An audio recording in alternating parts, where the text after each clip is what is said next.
మన స్టార్ మాలో మధ్యాహ్నం 1 గంట స్లాట్లో వస్తున్న Brahmamudi serial second generation start అయిందనే విషయం మనకి తెలిసిందే. పాత క్యారెక్టర్లన్నీ ఆపేసి కొత్త క్యారెక్టర్లని ఇందులో చూపిస్తున్నారనే విషయం మనకి తెలిసిందే.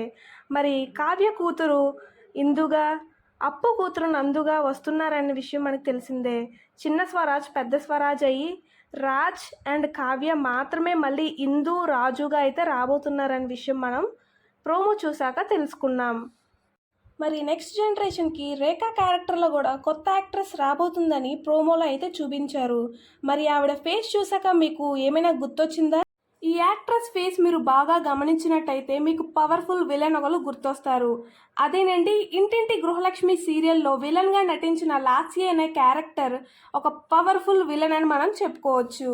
లాస్యగానే ఆడియన్స్లో అయితే హేట్ రేట్ ప్లస్ క్రేజ్ ఒకే టైంలో సంపాదించుకుందని మనం చెప్పుకోవచ్చు.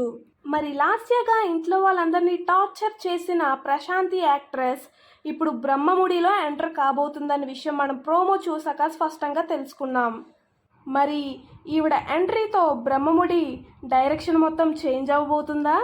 ఈ పవర్ఫుల్ విలన్ ఇప్పుడు బ్రహ్మముడిలో అడుగుపెట్టిన తర్వాత టీఆర్పీ స్టార్టింగ్ 2 వీక్స్లోనే పీక్స్కి వెళ్ళిపోయే ఛాన్సెస్ ఉన్నాయని చెప్పుకుంటున్నారు. లాస్యగా ఎంతో పెద్ద విలన్ అని పేరు తెచ్చుకున్న ప్రశాంతి యాక్ట్రెస్ ఇప్పుడు రేఖా క్యారెక్టర్లో కూడా మంచిగా పర్ఫామ్ చేసి రేఖా బెస్ట్ విలన్ అని అనిపించుకోబోతుందా? మీకేమనిపిస్తుందో కమెంట్ బాక్స్లో కమెంట్ చేయండి.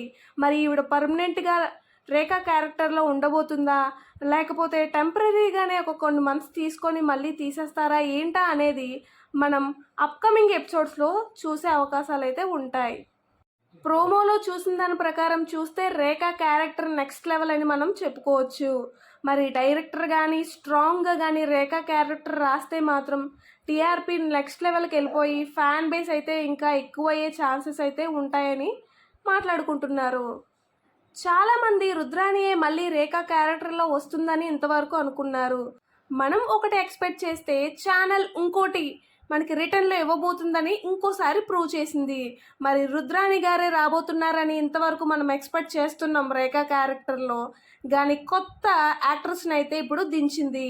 మరి ఈవిడ కూడా మామూలు విలన్ క్యారెక్టర్ కాదు, మంచి పేరు తెచ్చుకున్న యాక్టరే కాబట్టి విలన్ క్యారెక్టర్కి మంచి న్యాయం చేస్తుందనే నేనైతే అనుకుంటున్నాను.